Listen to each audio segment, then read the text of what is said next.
अस्सलाम वालेकुम दोस्तों। साथियों, आज की वीडियो में कुवैत से जो सबसे पहली खबर आ रही है एम्बेसी ऑफ इंडिया से, बहुत ही इंपॉर्टेंट खबर है। भाइयों, यदि आप कुवैत में हो, इंडिया से ताल्लुकात रखते हो, तो इंडियन एम्बेसी के लिए आप इंडियन एम्बेसी की तरफ से जितने भी इंडियन वर्कर हैं जो कुवैत में काम करते हैं, उन सभी के लिए बहुत ही इमरजेंसी के तौर पर दोस्तों एक नोटिस को जारी किया गया है। यदि इस बात को आप नहीं जानते हो, नहीं आप इस खबर को पूरी सुनते हो, तो हो सकता है आने वाले टाइम में आपको कुवैत से हमेशा के लिए डिपोर्ट कर दिया जाएगा या फिर आपको डेली 2 कुवैती दिनार जुर्माना लगाया जाएगा।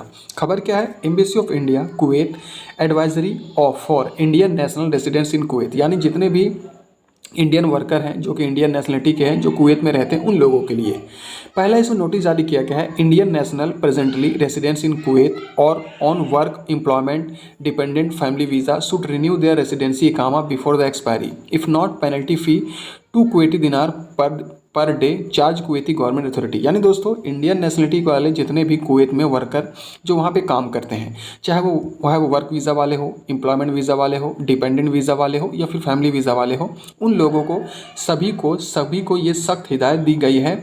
आपका यदि इकामा रेसिडेंसी यदि एक्सपायर हो जाता है, तो एक्सपायर होने से पहले आप लोगों को अपने एक्सपायरी डेट वहाँ पे इकामा को आपको रिन्यूअल करवा लेना है।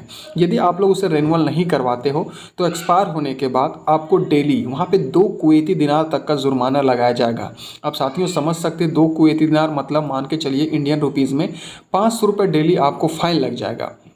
तो जितने भी भाई लोग आप लोग कुवैत में हो, ये सब चीज़ों का आपको ध्यान देना है।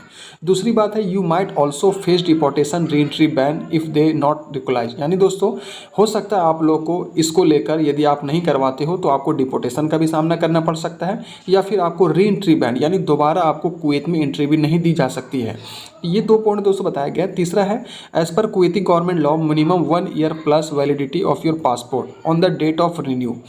यानी दोस्तों, यदि आपका दोस्तों रिन्यूअल करवाना चाहते हो, तो कम से कम आपकी पासपोर्ट को जो वैलिडिटी है वो 1 साल का कम से कम होना चाहिए। यदि आपका 1 साल का वैलिडिटी नहीं होता है तो फिर आपका वहाँ पे रिन्यूअल भी नहीं किया जाएगा। ये भी दोस्तों एक तरह का वहाँ पे रूल बताया गया है कुवैती हुकूमत की तरफ से, कुवैती गवर्नमेंट की तरफ से। अगला दोस्तों पॉइंट बताया गया, पासपोर्ट में be renew up to 18 month before its expiry. Passport साथियों वहाँ बताया गया है कि पासपोर्ट वहाँ आपको एक्सपायर होने से पहले कम से कम 18 महीने पहले आपको रिन्यू करने के लिए दे देना है, क्योंकि बहुत सारे लोगों का 18 दोस्तों काफ़ी टाइम लग जाता है रिन्यू होने में, और रिन्यू होते होते दोस्तों उनका पासपोर्ट जो है वो एक्सपायर कर जाता है। तो इन सभी गाइडलाइंस को कुवैती इंडियन एम्बेसी की तरफ से जारी किया गया है। तो जो भी भाई लोग आप लोग इंडिया के हो, इंडिया से ताल्लुकात रखते हो, तो उन वर्करों को लेकर भी दोस्तों ये न्यूज़ को फॉरवर्ड कर दीजिए, शेयर कर दीजिए, ताकि उन भाइयों को भी पता चल सके, क्योंकि ये बहुत ही इंपॉर्टेंट खबर थी। अगली खबर दोस्तों आ रही है, potential change residency rule transfer without sponsor. साथियों, बहुत ही बड़ा बदलाव कुवैत में हो सकता है किया जाएगा पोटेंशियल चेंज रेसिडेंसी रूल को लेकर। खबर यह है कि doctor Fahad Murad, acting deputy director of protection sector affair public authority manpower, started currently exploring the facility enable expert worker to transfer the residency. साथ ही यदि कोई भी एक्सपर्ट जो है अपनी रेसिडेंसी को ट्रांसफ़र करना चाहते हैं, करना चाहते हैं, तो वो आप कर पाएंगे। उसके लिए नया रूल को बनाया जा रहा है, विदाउट एनी स्पॉन्सर कॉन्स्टेंट, यानी कोई भी स्पॉन्सर की अब ज़रूरत अब नहीं पड़ेगी। तो इससे क्या होगा, कुवैत में जितने भी वर्कर लोग जो हैं वो लोग आराम से किसी परेशानी के वो लोग कर पाएंगे।